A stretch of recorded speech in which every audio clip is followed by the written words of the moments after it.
بسم اللہ الرحمن الرحیم. عزیز طلبہ السلام علیکم. ہمارا آج کا موضوع سر سید کا چیپٹر کاہلی ہے. اس کے بارے میں آج اقتباس کی تشریح کریں گے.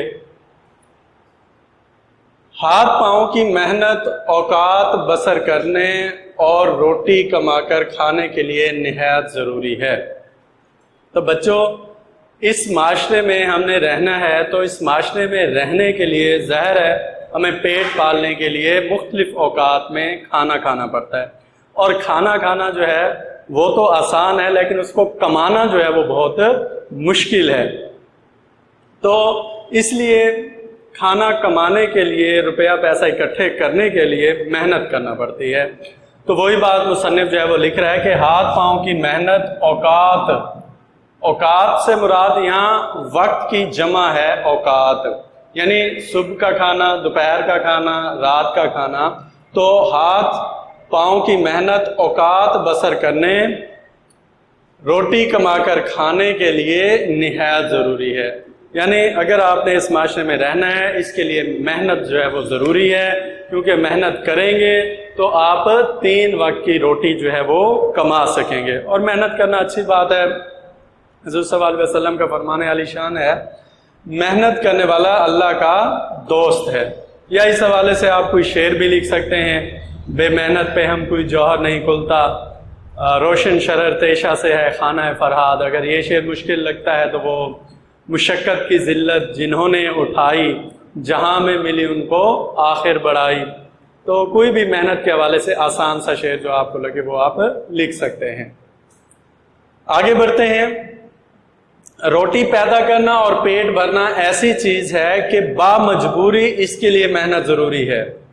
بچوں، یہ ہماری مجبوری ہے کہ ہم نے روٹی کمانی ہے، گھر والوں کو روٹی کھلانی ہے. اور جب روٹی کمائیں گے، جب روزی کمائیں گے تو اس کے لیے محنت کرنا بھی ضروری ہے. تو بچوں، اس کام کے لیے یعنی روٹی کے لیے محنت کرنا یہ ہماری مجبوری ہے. یہ ہم مجبوری کے تحت محنت کرتے ہیں.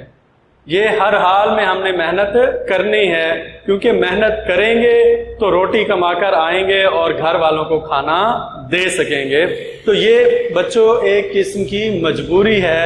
ہم حالت مجبوری میں یہ محنت کرتے ہیں تاکہ گھر والوں کو کھانا دے سکیں اور وہ زندہ رہ سکیں. اگر ہم محنت نہیں کریں گے، روزی روٹی کما کر نہیں آئیں گے، کھانا نہیں ہوگا تو ظاہر ہے گھر والے بھوک کے مارے مر جائیں گے. تو اس لیے یہ محنت لازمی ہے اور مجبوری ہے. اور ہاتھ پاؤں کی کاہلی چھوڑی جاتی ہے. تو جو لوگ بچوں اس کام کے لیے محنت کر رہے ہیں تو وہ یعنی اپنے ہاتھ اور اپنے پاؤں جن سے وہ محنت مزدوری کرتے ہیں تو وہ اپنے ہاتھ اور پاؤں سے کام لے رہے ہیں.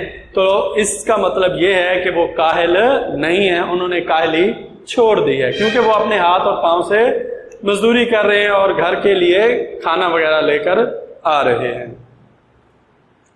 ایسے لوگ بہت کم کاہل ہوتے ہیں. تو یہ ان لوگوں کو ہم کاہل نہیں کر سکتے. چلو کچھ نہ کچھ اپنے ہاتھ پاؤں سے محنت کر کے گھر والوں کا پیٹ پال رہے ہیں. محنت کرنا اور سخت محنت کرنا ان کی طبیعت ثانی ہو جاتی ہے. طبیعت ثانی کہتے ہیں پختہ عادت. بچوں، یہ ان کی عادت ہو جاتی ہے کہ ہم نے محنت کرنی ہے، ہم نے مزدوری کرنی ہے اور گھر والوں کو کھانا دینا ہے، ان کا پیٹ پالنا ہے. تو یہ جو لگاتار محنت ہوتی ہے یہ پھر ان کی طبیعت ثانی عربک لفظ ہے. طبیعت ثانی یعنی دوسری طبیعت. مراد اس سے لیں گے کہ سخت محنت، پختہ عادت. طبیعت ثانی پختہ عادت. تو پھر ان کی عادت بن جاتی ہے کہ ہم نے محنت کرنی ہے اور لگاتار محنت کرنی ہے، اور لگاتار محنت کریں گے تو گھر والوں کے لیے کچھ کما کر لا سکیں گے. اس حوالے سے بچوں آپ یہ شعر لکھ سکتے ہیں، بے محنت پہ ہم کوئی جوہر نہیں کھلتا، روشن شرر تیشہ سے ہے خانہ فرہاد. میں نے پہلے بھی بتایا اگر یہ شعر آپ کو مشکل لگتا ہے تو کوئی اور محنت کے حوالے سے شعر لکھ سکتے ہیں، جیسا کہ مشقت کی ذلت جنہوں نے اٹھائی، جہاں میں ملی ان کو آخر بڑھائی. اب بچوں، وہ جن کو ضرورت نہیں ہوتی اپنی دلی قوہ کو بیکار چھوڑ کر کاہل اور حیوان صفت ہو جاتے ہیں. اب بچوں، وہ لوگ جن کو روٹی مل رہی ہوتی ہے، یعنی ان کے حالات، معاشی حالات اچھے ہوتے ہیں، ان کے پاس روپیہ پیسے کی کمی نہیں ہوتی، آباء و اجداد کی جائیداد ان کے پاس وافر مقدار میں ہوتی ہے، اور اس وجہ سے صرف روٹی کی وجہ سے انہیں محنت کرنے کی ضرورت نہیں ہوتی، تو بچوں ایسے لوگ جو ہے وہ پھر محنت نہیں کرتے، وہ پھر کیا کرتے ہیں؟ وہ کوئی بھی کام نہیں کرتے، کیونکہ ان کے پاس روٹی کے لیے روپیہ پیسہ موجود ہے۔ وہ کیا کرتے ہیں پھر؟ وہ اپنی دلی قوہ کو بیکار چھوڑ دیتے ہیں۔ دلی قوہ کیا ہوتی ہے؟ دل کی قوت، دل کی طاقت، یعنی کوئی بھی انسان ہے بچوں، اس کے اندر اللہ تعالیٰ کی طرف سے کوئی نہ کوئی صلاحیت جو ہے وہ بدیت پائی جاتی ہے، اس میں کوئی نہ کوئی خوبی ہوتی ہے۔ تو بچوں ایسے لوگ جن کے پاس روپیہ پیسہ ہوتا ہے وہ کیا کرتے ہیں؟ اس کو آگے نہیں بڑھاتے بلکہ عیش و عشرت میں پڑ جاتے ہیں، اور اپنی جو صلاحیت ہوتی ہے اس کو بروئے کار نہیں لاتے، تو پھر ایسے لوگ کیا ہو جاتے ہیں؟ کاہل ہو جاتے ہیں، بیکار ہو جاتے ہیں وہ لوگ پھر، اور وہ حیوان صفت ہو جاتے ہیں، یعنی وہ وحشی ہو جاتے ہیں، پھر ان کے اندر انسانی صلاحیت ختم ہو جاتی ہے، وہ جانور صفت ہو جاتے ہیں، حیوان صفت وحشی ہو جاتے ہیں، ان کے اندر جانور صفت ہو جاتے ہیں، وہ ان کے اندر انسانیت پھر نہیں رہتی۔ اگلے نثر پارے کی طرف بڑھتے ہیں۔ یہ سچ ہے کہ لوگ پڑھتے ہیں اور پڑھنے میں ترقی بھی کرتے ہیں، یہ دوسری بات آ گئی۔ پچھلے نثر پارے میں وہ محنت کے حوالے سے بات کر رہا تھا، اور اس نثر پارے میں وہ پڑھائی کے حوالے سے بات کر رہا ہے۔ تو مصنف کہتا ہے کچھ لوگ، یہ اچھی بات ہے اور یہ حقیقت ہے کہ کچھ لوگ پڑھتے ہیں اور پڑھائی میں محنت بھی کرتے ہیں، اور پھر اس میں آگے بھی نکل جاتے ہیں، بہت آگے بڑھ جاتے ہیں، بہت ترقی کر جاتے ہیں،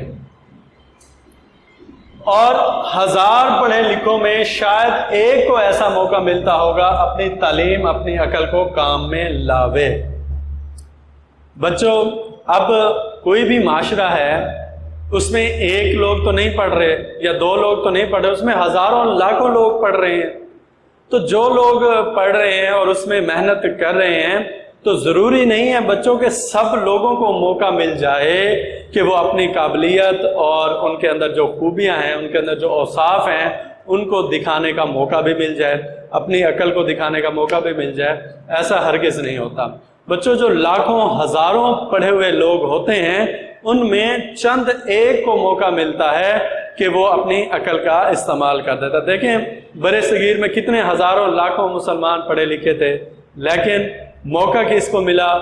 قائد اعظم کو، اور انہوں نے اپنی عقل کا استعمال کیا، وہ آگے بڑھے اور مسلمانوں کو آزاد کرایا۔ تو مصنف کے کہنے کا مقصد بھی یہی ہے کہ اگر ہزاروں لاکھوں پڑھے ہوئے لوگ ہیں تو سب کو موقع نہیں ملے گا کہ وہ آئیں اور اپنی قابلیت کو دکھائیں، ان میں سے چند لوگوں کو موقع ملے گا اور وہ اپنی قابلیت کے جوہر دکھاتے ہیں۔ لیکن انسان عارضی ضرورتوں کا منتظر رہے اور اپنی دلی قوہ کو بیکار ڈال دے۔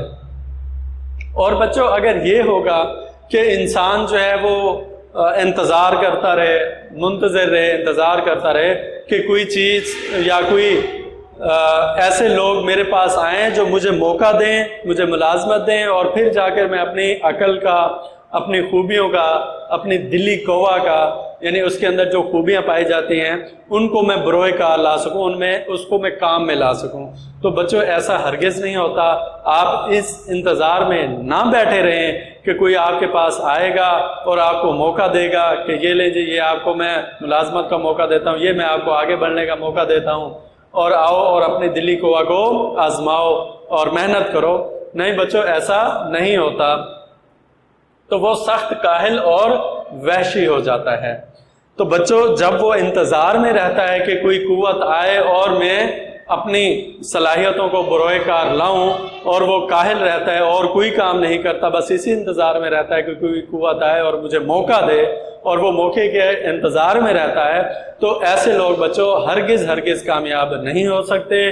وہ بلکہ کیا ہو جاتے ہیں؟ وہ وحشی ہو جاتے ہیں، اور وہ کاہل ہو جاتے ہیں، سخت سست ہو جاتے ہیں، جو اپنی دلی قوہ کو خود بروئے کار نہیں لاتے بلکہ دوسروں کا انتظار کرتے رہتے ہیں، تو وہ کاہل اور وحشی ہو جاتے ہیں، یعنی وحشی مطلب جڈ، جانور ہو جاتے ہیں۔ تو اس حوالے سے بچوں یہ شعر آپ لکھ سکتے ہیں: دور حاضر کے ابن آدم میں، دور حاضر کے ابن آدم میں آدمی پن کی کوئی بات نہیں۔